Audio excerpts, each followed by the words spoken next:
Dalam kitab Pararaton, Maharaja Kertajaya disebut juga dengan nama Prabu Dandang Gendis.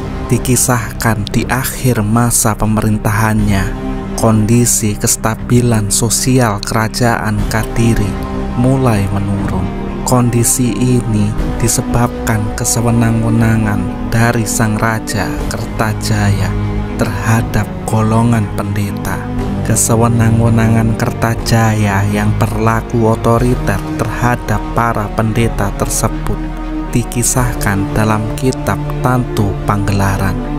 Di dalam Tantu Panggelaran, Raja Kertajaya disebut dengan Sri Maharaja Taki. Dalam kitab Tantu Panggelaran dikisahkan bahwa Sri Maharaja Taki hendak berkeinginan untuk membunuh pendeta sakti yang bernama Empu Barang. Maka diutuslah 2 orang pendeta Buddha bersaudara bernama Empu Tapawangkeng dan Empu Tapapalet. Keduanya disuruh oleh sang Prabu supaya membunuh Empu Barang. Sang raja juga bermaksud mengurangi hak-hak kaum Brahmana. Sang Prabu menyatakan keinginannya untuk disembah selayaknya dewa. Permintaan Prabu Dandang Gendis ini tentunya menimbulkan pertentangan juga perlawanan dari para pendeta maupun kaum Brahmana, Hindu dan Buddha. Meskipun Prabu Dandang Gendis unjuk kesaktian dengan duduk bersila di atas sebatang tombak tajam yang berdiri, beberapa orang yang tak mau mengakui kedewaan Kertajaya lantas terpaksa harus disiksa dengan kejam. Sementara bagi yang mengakui kedewaannya akan dibebaskan dari segala hukuman dan diberikan kedudukan terhormat. Dengan kehendak dewata sang Prabu Dandang Gendis, Raja Didaha bertanya kepada para pendeta yang menghadap Didaha, "Wahai para pendeta Siwa Buddha, mengapa kalian tidak menyembah kepadaku? Karena aku adalah Batara Guru." Menjawablah seluruh pendeta yang berdiam di Kadiri, "Tuanku, dari zaman dulu tak ada pendeta menyembah kepada raja." Demikianlah kata para pendeta semua. Berkatalah Dandang Gendis, "Kalau zaman dahulu tak ada yang menyembah, sekarang kalian harus menyembah kepadaku. Kalau kalian tidak tahu akan kesaktianku, maka sekarang aku berikan buktinya." Maka Raja Dandang Gendis memasang sebuah tombak dengan tangkainya atau hulunya ditancapkan ke dalam tanah. Ia duduk di atas ujung tombak dan berkata, "Wahai para pendeta, lihatlah kesaktianku." Maka ia tampak bertangan 4, bermata 3, rupanya seperti Batara Guru. Para pendeta di seluruh Daha dipaksa menyembahnya.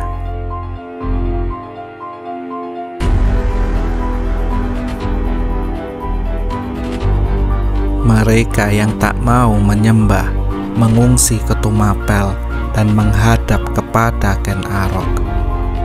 Kaum Brahmana dan para pendeta yang ketakutan, mereka memilih menyingkir dan melarikan diri dari ibu kota Dahanapura. Dan karena kelaliman serta perilakunya itu membuat Kertajaya terus mendapat penolakan dari kaum Brahmana.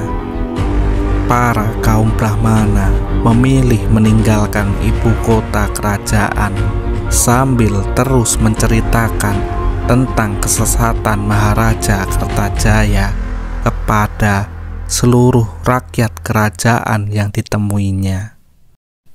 Kaum Brahmana dan para pendeta meminta perlindungan dari wilayah Tumapel yang saat itu di bawah kepemimpinan Ken Arok.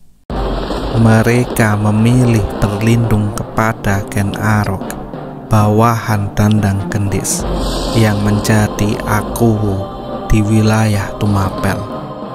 Atas dukungan para Brahmana, Ken Arok lalu mengangkat dirinya menjadi raja dan menyatakan wilayah Tumapel sebagai kerajaan merdeka dan lepas dari Panjalu. Mengetahui hal ini, Kertajaya lalu mempersiapkan pasukan untuk menyerang Tumapel. Dandang Gendis sama sekali tidak takut. Ia mengaku hanya bisa dikalahkan oleh Siwa.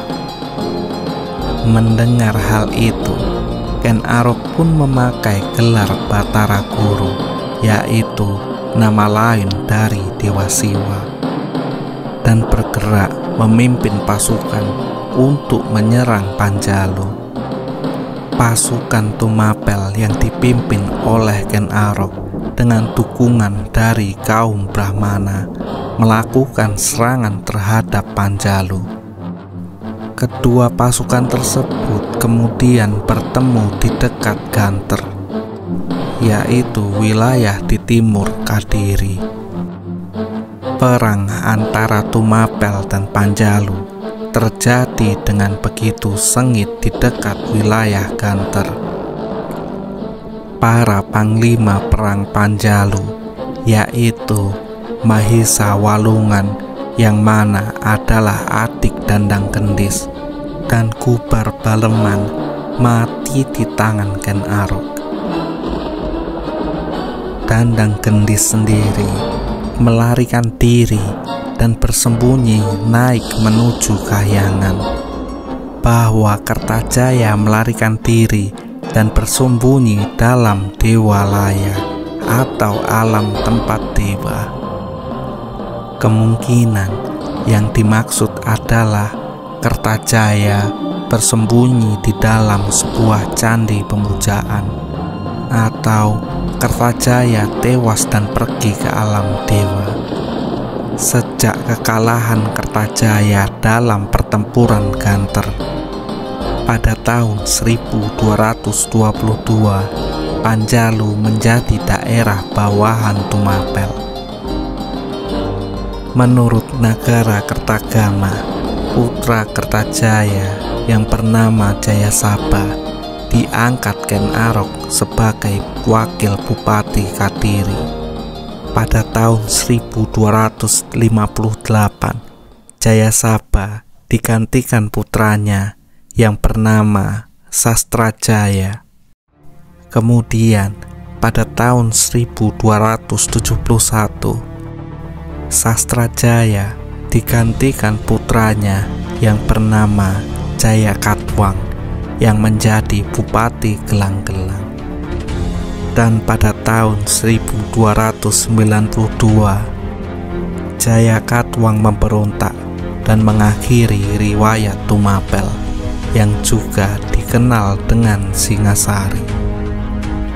Menurut keterangan yang didapat di dalam Prasasti Mula Malurung, disebutkan kalau penguasa Kadiri setelah Kertajaya adalah Batara Parameswara, putra Batara Siwa alias Ken Arok. Sementara Jayakatwang menurut Prasasti Penanggungan adalah Bupati Gelang-Gelang yang kemudian menjadi Raja Kadiri setelah menghancurkan Tumapel atau Singosari pada tahun 1292. Sri Maharaja Srengga atau Kertajaya, disebut juga dengan Dandang Gendis, meninggal pada tahun 1222. Adalah raja terakhir dari Panjalu yang memerintah sekitar tahun 1194 hingga 1222. Pada akhir pemerintahannya, ia menyatakan ingin disembah sebagai dewa.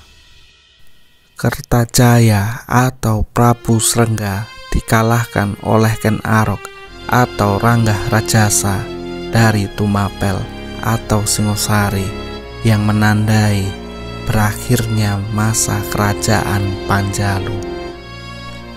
Dalam bahasa Sanskerta, Kertajaya berasal dari kata kerta yang berarti kemakmuran dan jaya yang berarti kemenangan.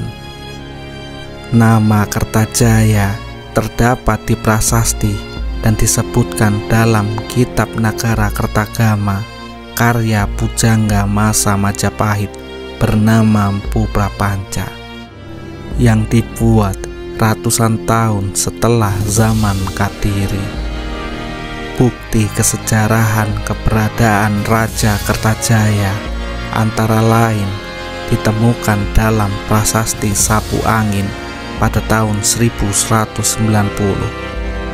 prasasti Galunggung 1194, prasasti Kamulan 1194, prasasti Pala 1197, prasasti Biri 1202, prasasti Sumberingin Kidul 1204, prasasti Lawadan 1205, dan prasasti Merjosari 1216. Dari prasasti-prasasti tersebut dapat diketahui nama gelar Abhiseka Kertajaya yang digunakan ialah Paduka Sri Maharaja Sri Sarweswara Triwikramawatara Anindita Srenggalancana Dikjaya Utungga Dewa.